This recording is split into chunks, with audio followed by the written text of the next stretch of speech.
o ng St. Timothy, naging HR ka, magkano sweldo mo?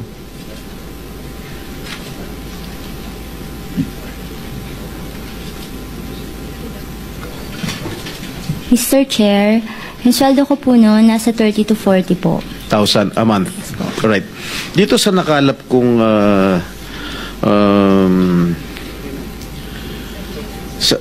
SEC, ang amount paid sa record dito, 887 million. Paano ka nakakuha ng ganong kalaking pera? Paid up capital. Tama? Paid up capital. Paid up capital. Saka kumuha ng ganitong kalaking pera. Mr. Chair, yung 2025 na lang po yan. Bali, nung nag-umpisa po kami. Ang tanong ko sa'yo, saka kumuha ng pera? Mr. Chair, meron naman pong income si St. Timothy po.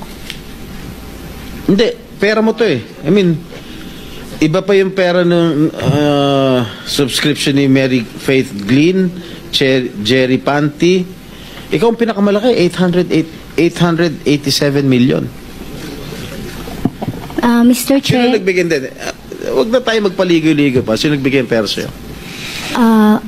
nakakayaman pong aminin, pero meron po akong hiniram na halaga sa tito ko po nung nagsisimula pa lang po ako na nagtayo po. Magkano hiniram mo sa tito mo? Noong una po ay nasa 7.7 million lang po. O paano umabot ng 887 million?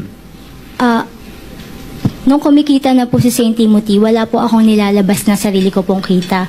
Lahat po pinapasok ko din po dun sa corporation. Talaga? Po. Opo, Mr. Chair. Magkano binabayad mong tax sa gobyerno? Mr. Chair, pwede ko po bang mag-refer dun sa financial Sige, statement babalikan po? kita, tapos nahiyaan ako kay Okay Senator